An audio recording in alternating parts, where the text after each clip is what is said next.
Olha, o Parlamento está a discutir, aliás, aprovou ontem em definitivo, não é?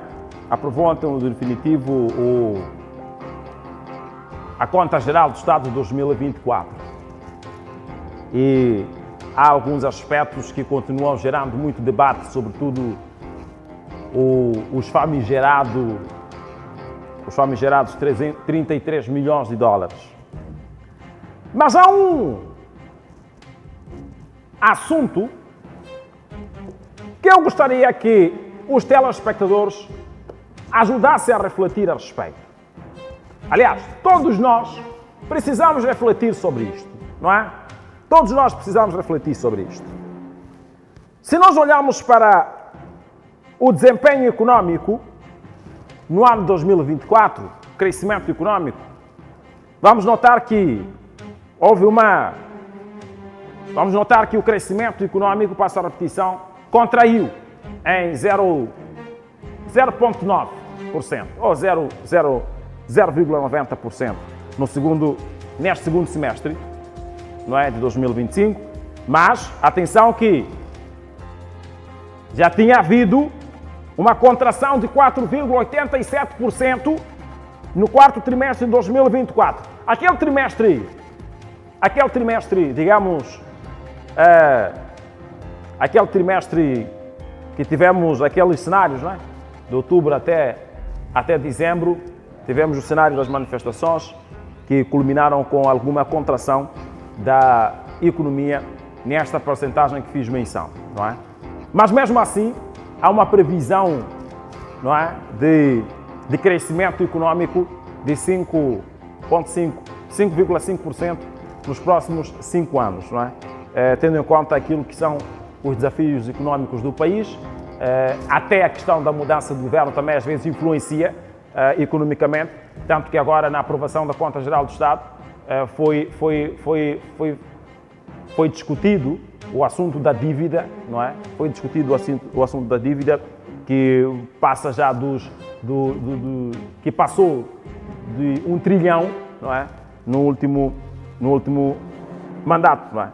Então, de certa forma, houve aqui alguma influência.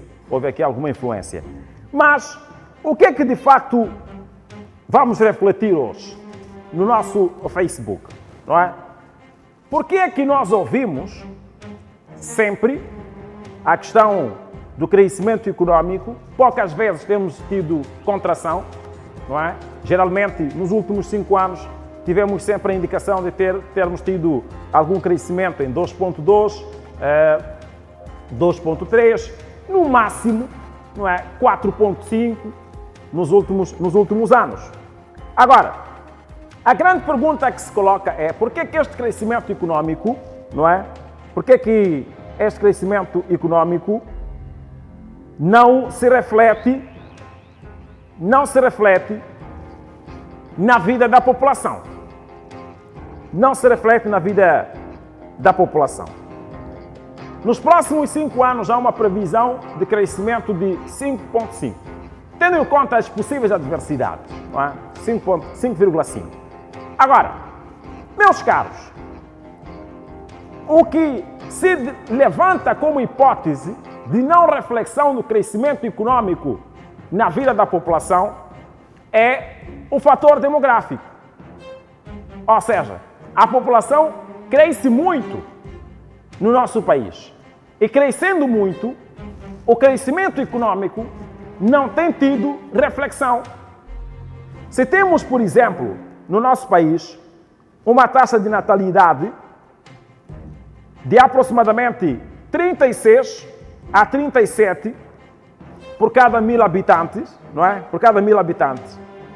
Então, estamos a dizer que um crescimento econômico de 2,2, por exemplo, por cento no país não tem um impacto significativo, porque cresce 2,2, mas não corresponde àquilo que é a densidade populacional ou aquilo que é o índice populacional no geral. Será mesmo que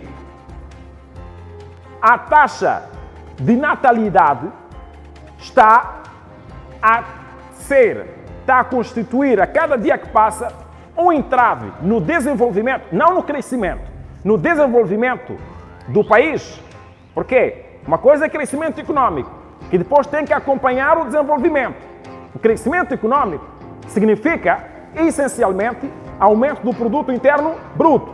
Mas enquanto aumenta o produto interno bruto, a ideia que se traz é que também aumenta a população. Então, para a distribuição, acaba havendo aqui uma situação de estagnação. Porque se nós estamos a dizer que temos um produto interno bruto, por exemplo, até 2024, que arredondava-se a 16 bilhões de dólares, então, estamos a dizer que de lá para cá, por conta da subida da taxa de natalidade, o crescimento econômico que pode ter se refletido não tem um impacto direto no desenvolvimento da população. Compatriotas, não vamos ter medo de debater, não vamos ter receio de discutir isto. Será que está mesmo na hora de haver um controle, não é, da taxa de natalidade no nosso país? Nós já discutimos isso algumas vezes. Inclusive, houve um grande debate nos anos anteriores, quando houve uma espécie de um aconselhamento, na altura do ilustre Maliani, não é, relativamente à natalidade, que sugeriu que o número de filhos não passasse de 4, porque poderia haver dificuldades de sustentá-los. No entanto, quem puder, pode ter mais, mas tem que ter atenção, porque pode não conseguir sustentá-los e o Estado não vai conseguir sustentar os filhos os filhos de todos, não é? Aqueles que vão tornar-se pais. Então, será que está mesmo na hora de começar a haver atenção à taxa de natalidade? Nós vamos conversar sobre isso no nosso Facebook, não é? Quem tem acesso ao Facebook, coloque a sua opinião.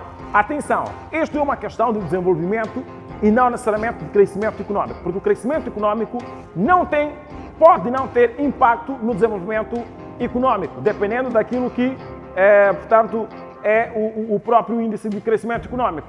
Para o nível, eventualmente, em que estamos, no nosso país, 2,2% de crescimento econômico praticamente não tem impacto no desenvolvimento. Talvez, quando chegarmos ao nível de 10%, não é, anual, crescimento econômico de 10% anualmente, talvez possamos ter aqui algum impacto visível no desenvolvimento. Mas, para já, os 2,2% não têm impacto significativo no desenvolvimento. É por isso que sempre surge a pergunta, olha, crescemos economicamente, conforme as estatísticas, mas aqui em casa continuamos a ter dificuldades para conseguir um pão. Aqui em casa continuamos a ter dificuldades para conseguir o açúcar. Mas então, tem uma outra componente. Se tinha dificuldades para ter açúcar para uma criança, agora tem dificuldades para ter açúcar para 2, 3 crianças. Então, começa a levantar-se aqui um debate sobre o crescimento populacional. Será que está mesmo insustentável para aquilo que são as capacidades do país? Eu vou entrar no Facebook agora para acompanhar as opiniões dos nossos compatriotas, não é? Para acompanhar as opiniões dos nossos compatriotas. Atenção! Peço desculpas. Sem ofensas, sem conclusões, todos nós temos direito de refletir. Então, se um coloca uma opinião diferente da sua no Facebook, não precisa insultar, não é? Não precisa falar mal. Coloque a sua. Se discorda de qual eu não concordo, e pronto. Porque é um assunto muito sensível esse. É difícil ter que dizer a alguém que não está a conseguir ter pão porque tem muitos filhos, por exemplo. Não está a conseguir acabar com a fome porque tem muitos filhos. Então, vamos refletir.